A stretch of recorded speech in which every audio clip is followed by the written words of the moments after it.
마마기 비디오 나 때디 블레시기 주 비디오 남도이네. 남거나. 아이디 블레시 주 누키예. 어허. 응. 야야.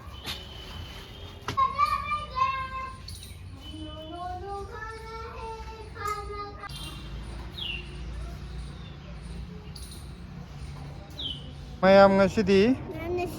hangam khare hekthage akoigi sidalai minaramba isi amagi hangam kite piruge akoi hangam ni da ngauja bai tare ne kanane uttarakhand gi isi ne yambam gi isi em gai tare akoi sidalai minaramba hai tare nakan da leiramba hokki moi hongre sorojini da adon da leiramba akoi mama gi video da ga su yaugi bane ko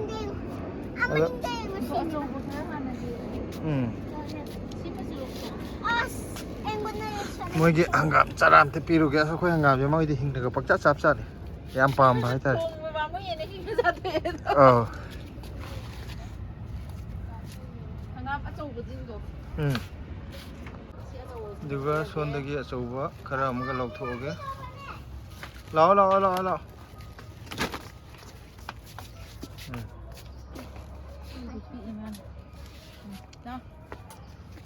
Assam मताई Diji कादबा Oh, I did not prepare the curry. Macau in a crazy journey.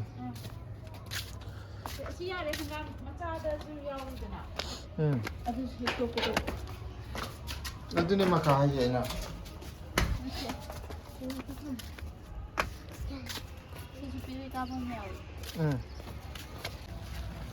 Mayam, a queen at sea. Hangam sea, is she here? Koi sidal le minaram bai sidu ya dong ma jeo mathak ka thang chara phap ji are da hap cha lo sida chang du yang lo ba ni da mama da oh ma jo hap ki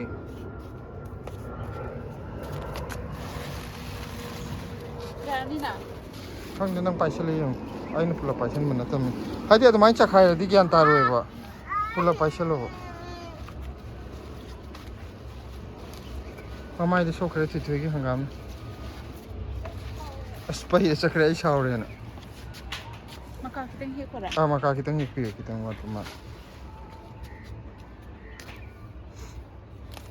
ama je nang na hangam ka nu to bu da mamai de pa le mami te pa le saure sakhre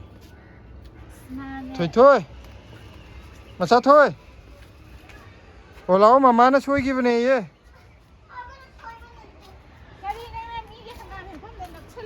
soi bane te saure ai soi gi bane ai ji mama na soi bane te saure ai ji mana to budi ya bane mama na soi gi bane ai ji de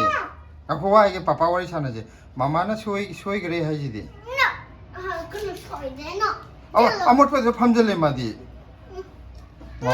mama da haiduge amot pa phamjam bage mama Blessy je sauraga makha da phamda gare na chalo mama ki video na te di Blessy ki jo video namdoi ne namgano ai di Blessy jo nukhiye ho ya Modi साग चाबनी ना को लेंथल का चाबने बा अदुजना खरे याम चंग बद मोई का खोई के खेने बु खुचा दा मचे का अमा चाब दो खंगब्रा कमाइन चा दुइने हेतो हितु ए हाबा ओ नंग ने सि याम देन खलिरो खंग देदा याम देन खलदे अम या दो बिमा ai di migon pi je mo di sak chab na corner roi dre na pakhan da khan dre din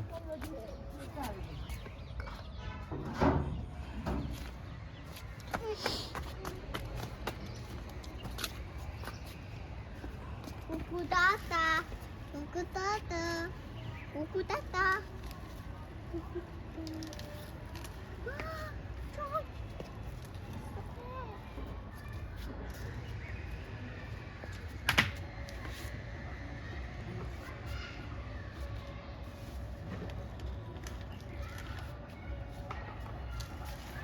Yarni ya.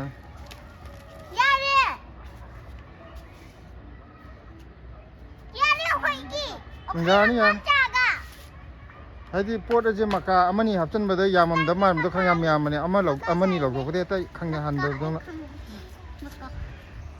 sau phar bom cha thwa adu de chingdaru no phalok tar kani ma ha de thi de mari mo yo mo bu gras si sing ji ro cha salam de tra cha salam de ta You was cha salam post to da mama long gi ne te thei no ye nang hujik tawdo khuto kamai tawba adu kai haina duba love ayo swain traga love sign left side. nungsibagi ne do nang na love kamai pi swain ju pidra adu si ju kawe ba love sign adu gin Wawan kamay na to. Samay na to ye.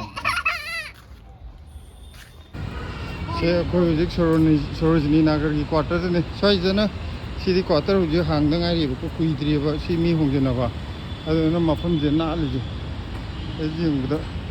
masana na udra ma ya akoi na lai bu na samon lai bu to multi story ne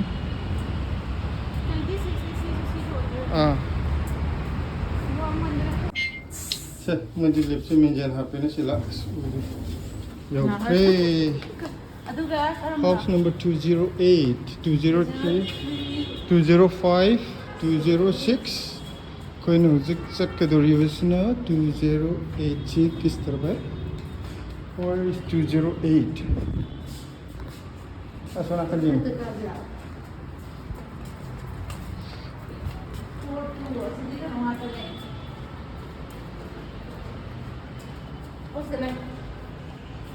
Two 208 Ding dong 주문이 되는 208 아니 어디 monta से अखोई हुजिक you're Manipur में बोलता हूँ 2 minute के लिए सीधा कोई कहीं ले रहे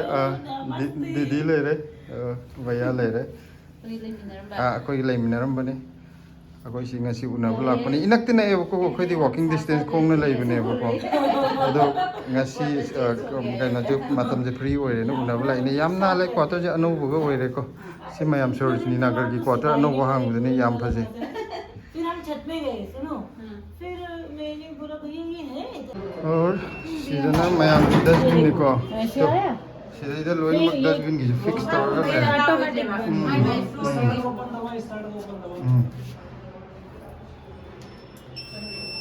साउंड आएगा ओपन फिर अपने आप अब नहीं फिर अभी बोलो अपने आप बनेगा हाँ अच्छा ये तो बहुत बढ़िया है बताओ उसके बाद भी लोग नीचे फेंकते कितना अकल की कमी है ना मतलब गलत बात लिप की आवाज पके इम्त लेके सोन जो लेको लिप उधर लिप आहू मरी ले अदो को सीधा ना स्टेयर ले रहे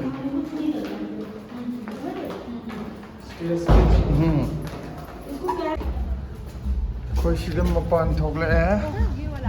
काजू याम भरे सीधा वॉकिंग चट पकड़ पड़ी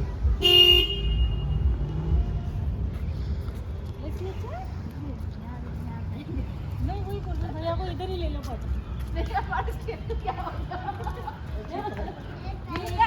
हाँ हाँ अखोइना हुजिक तो सिदैदा मथक असंग लेजे सिदने अखोइना हुजिक जंगुबो रूम दो